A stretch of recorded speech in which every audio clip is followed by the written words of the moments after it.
Hello, this is Mrs. Mackey. Today we're talking about multiplying and dividing integers. Before you continue this video, make sure you've got your Cornell notes set up. Here's most of the title, the essential question. Get your lines in the right spot. When you've got your Cornell notes set up, continue the video. Here's the check. Hopefully your paper looks like this. All right, we have vocabulary. We always start with vocabulary. And these are words you've been exposed to before, but more than likely, your teacher hasn't made you use them. Well, I'm expecting when we talk about this math for you to use these words. So when we're talking about the numbers that we're multiplying together, we call them factors. So together, factors. Yeah, I'm making the word sound a little funny, but the OR is the one, it's a little bit of an English lesson. The OR is a suffix that tells you it is doing the work. For example, a conductor, a tailor. And in other cases, it becomes an ER, like baker and teacher. But we're just looking right now at OR. So factors do the work. They are the ones multiplying. Product is the answer to a multiplication problem. Please get this in your notes. We also have some division vocabulary. This one's a little bit trickier. We've got the OR in divisor. It's the one doing the dividing, the ones that are being broken down into. So if you look at the problem on the left-hand side, the divisor is the number doing the dividing or on the outside. If you look at the problem I've written underneath, 25 is doing the work, but it's written second. So it depends on how the problem is written. Dividend is the number that's being divided. So I started with 125. I'm dividing it by 25. My answer is called the quotient. 5 is the quotient. Make sure this vocabulary is in your notes. Okay. You don't need to write this down. But 3 times 2, remember the parentheses, means to multiply. 3 times 2 means 3 groups of 2. So I can do this on a number line. I'm going to make 3 groups of 2. Here's 1 group of 2, 2 groups of 2, 3 groups of 2. I get an answer of 6. You already knew that. 3 times 2 is 6. Now let's start looking at them with negatives, though, our integers, right? So the problem, negative 3 times 2, well, remember, we can think of the negative sign as to mean the opposite, and it helps us to do so when we're working on a number line. So negative 3 times 2 means the opposite of 3 groups of 2. Well, if 3 groups of 2 was positive 6, the opposite of that, well, that's negative 6. And I can show that on a number line by 1 group of 2, 2 groups of 2, 3 groups of 2, and I get negative 6. This is not something you need to write down, so it's okay. Just continue the video. I'm going to do the same thing over here with 2 more problems. 3 times 2 means 3 groups of negative 2. So I start at 0. I'm going to make 3 groups of negative 2. I get an answer of negative 6. Down here at the bottom, I have negative 3 times negative 2. Thinking about it again as the opposite. The opposite of 3 times negative 2 means the opposite of 3 groups of negative 2.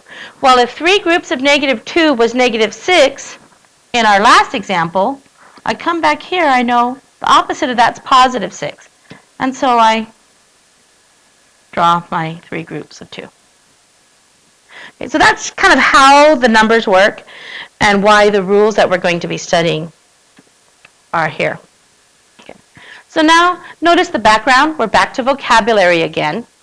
And I call this the triangle. I don't know what else to call it. But it's a way to help you remember the rules.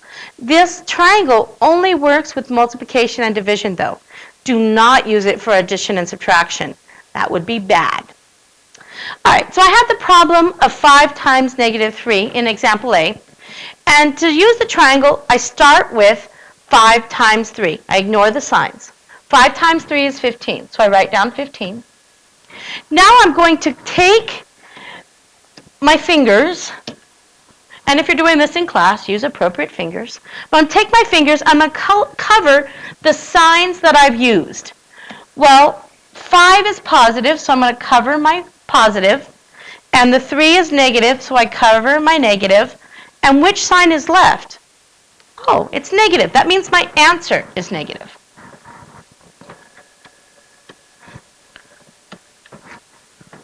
Okay?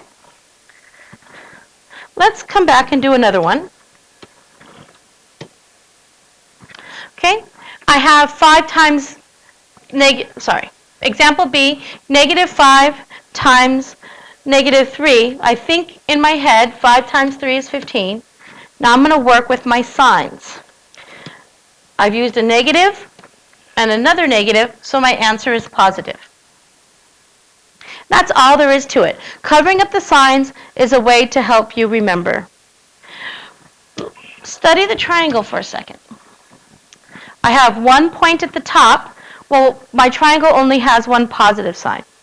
I have 2 corners at the base or the bottom, and those are both negative. All right, let's look at this for division. It works for division too. Negative 10 divided by negative 2. Well, I think 10 divided by 2 is 5. And now I'm going to cover up the signs I've used. I've used a negative in the 10 and a negative in the 2, so my answer is positive 5. Example D, I use a positive and a negative, so I know before I even solve the problem, I know my answer is going to be negative. Now let me look at the numbers. 10 divided by 2 is 5. Please get this into your notes. Don't do the fingers though, because that's different for every problem. Okay. Please do these 4 problems. Find the product or the quotient.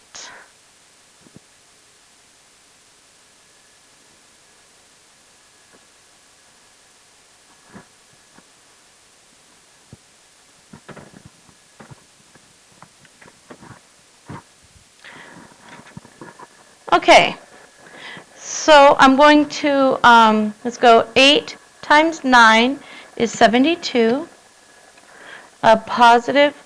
Negative by a negative leaves me with a positive. So there's my answer there. Number 19, 30 times negative 4 is 120, but a positive covered and a negative covered gives me negative 120. 48 divided by negative 4, that's 12. A positive covered and a negative covered gives me negative. And lastly, 37 over 1 is 37. Negative covered is positive. Hopefully you got these right. If you're not sure on why any of these answers are the way they are, make sure you write the question in the margin on your question box, and you ask that in class tomorrow. Here are the key concepts. Make sure you've got them all in your notes. Number 2, we talked about really quickly, and you may have noticed the pattern, but you probably need to add number 2 into your notes.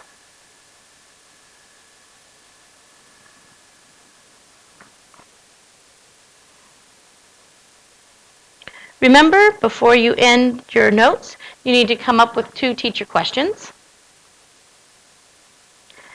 and answer the essential question in your notes. TTFN.